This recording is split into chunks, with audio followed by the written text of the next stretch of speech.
रुपया पक्का मकान बनाने के लिए देंगे और 10 लाख रुपया मुफ्त में इलाज के लिए देंगे मेरे भाई और बहनों।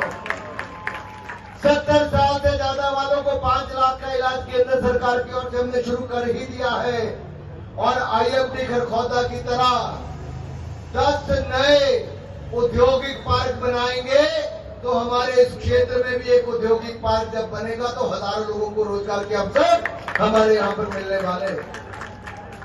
साथियों, 24 फसलों पर न्यूनतम समर्थन मूल्य हम देंगे तो वही दूसरी ओर डायलिसिस, किडनी की बीमारी डायलिसिस करवाना हो तो वो भी मुफ्त में होगा।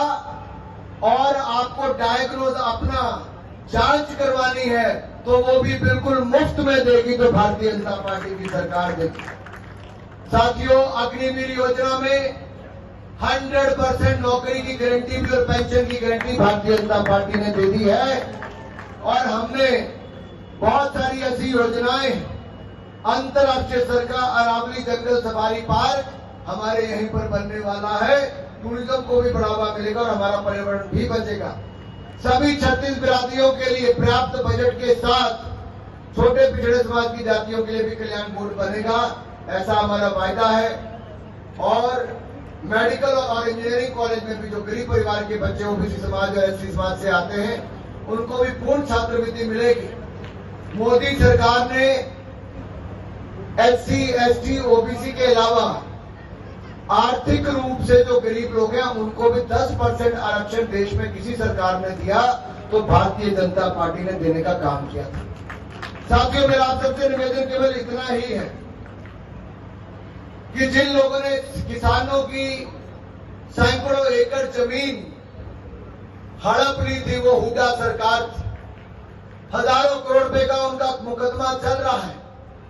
और जिन्होंने भ्रष्टाचार की कमाई खाई, किसानों की जमीन हथियाई और दामाद और दलाल ने मिलकर रसमलाई खाई, वो कभी नहीं करेंगे हरियाणा की भलाई। ऐसे कांग्रेसियों को नहीं लाना है। और जिन्होंने दलितों का उत्पीड़न किया, उसकी प्रयोगशाला चलाई, उनको भी नहीं लाना है। साथियों, जितने अनार में दाने होते हैं उतने कांग्रेस में गुट हैं। जो चुनाव से पहले इतना लड़ रहे तो बाद में कितने लड़ने वाले हैं। जिनकी अपनी पार्टी में हो इतनी लड़ाई, वो कैसे करेंगे हरियाणा वासियों की भलाई। अरे वाह, बड़े समय यार, कहाँ की विधानसभा।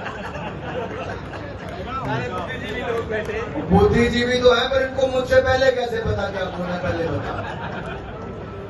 ये पहली विधानसभा देखी जहां बताना नहीं पड़ता, अगले वाले पहले ही तैयार हो गए बैठे मेरे भाई। आपके यहीं का राजेंद्र है एक मेरा भाई, मेरे घर की रोज सुबह की चाय और दूध उसी के घर से आती है। वो आगे देखो, ये घर पे ना पहुंचे तो हमारे घर पे चाय नहीं बनती। राजू भाई है, देखो हमारे यहाँ तो गांव वाले राजू भाई जो हमारे दूध वाले, मैं आज सुबह मुझे पकड़े बोले आने तो मेरे घर पे आना। मैं क्या आज तो गांव में है ना, गांव पे आऊंगा, अगली बार घर पे आ जाऊंगा।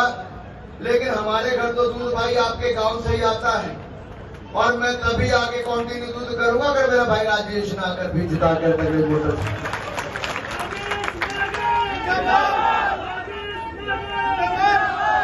भाई और बहनों, नू सुना नहीं सुना, नू में दंगे हुए किसने करवाए? जिसने करवाए कांग्रेस ने, वो षड्यंत्र रचने वाले लोगों में से एक को वहां पर अपना प्रत्याशी बना दिया। जिसने जवाहरलाल नेहरू विश्वविद्यालय में नारे लगवाए, देश के टुकड़े हजार, इंशाअल्लाह इंशाअल्लाह के नारे लगाए, उसको वहां का उम्मीदवार दिल्ली का बना दिया। जो भारत के खिलाफ आवाज उठाता है, भारत के टुकड़े करने की सोचता है, वो सारी ताकतें कांग्रेस ने अपने अंदर शामिल करवा ली।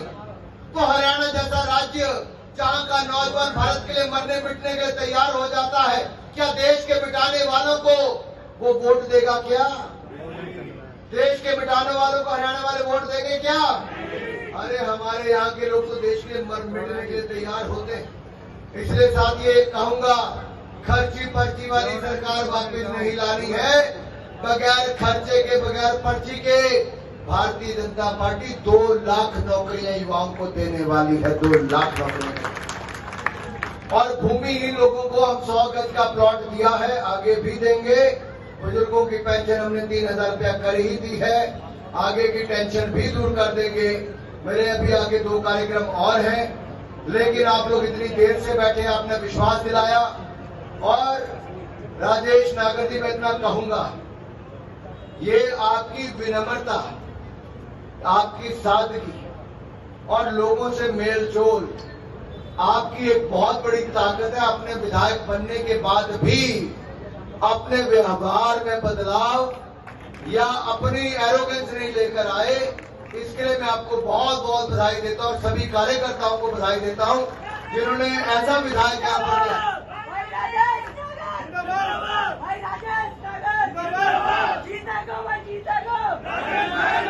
हमारे पूर्व विधायक आनंद शर्मा जी यहाँ से हुआ करते, आनंद शर्मा जी के बेटे हैं,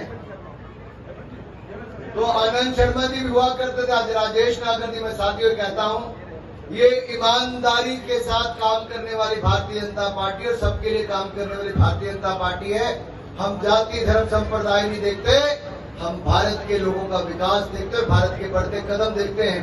10 साल में हमने भारत को दुनिया की 5वीं बड़ी अर्थव्यवस्था बना दिया।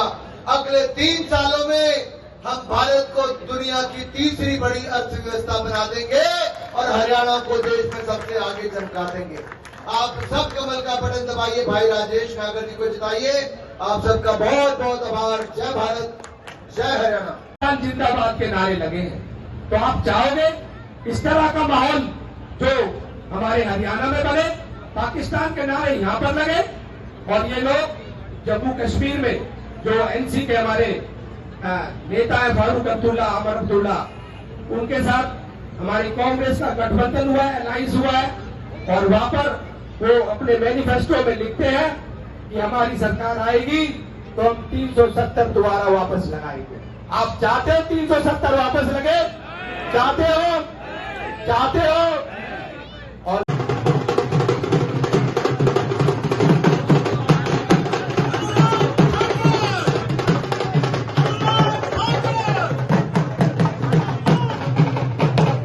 गुरुद्वारा बाहर छोड़ दिया था।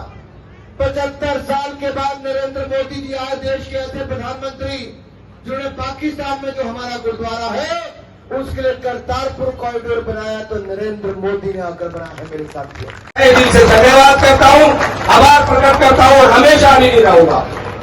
और रही बात विकास की, 2014 में केंद्र में भी हमारी सरकार बनी और प्रदेश में भी बनी। प्रदेश में आपको पता है बिना पर्ची बिना खर्ची के हमारे जो मुख्यमंत्री पूर्व रहे नौकरियां दी। कोई आदमी ये नहीं कह सकता, कोई भी जिसको नौकरी मिली है, कि मैं पैसे से लगाऊं या सिफारिश से लगाऊं। पहले नौकरियों की बोली लगती थी या अप्रोच लगा के लगती थी। नेताओं के चक्कर काट काट के लोगों के जूते घिस जाया करते थे, कोटे बांटे जाते थे। विधायक के 10, MP के 15, मुख्यमंत्री के 20 और मंत्री के 18 ऐसे, और वही लोग लगते थे जो उनके रिश्तेदार या अपने नजदीकी या कोई जानकार होते थे। जो लोग पूरे साल मेहनत करते थे, अपनी मेरिट पे वो अपनी नौकरी लगना चाहते थे पर उनका नंबर नहीं आता था। लगते कौन थे? जो सिफारिश या फिर पैसे से। आज जो भी हमारी नौकरियां लगी हैं पूरे हरियाणा में, कोई भी नहीं कह सकता कि भाई हम पैसे दे के लगे हैं या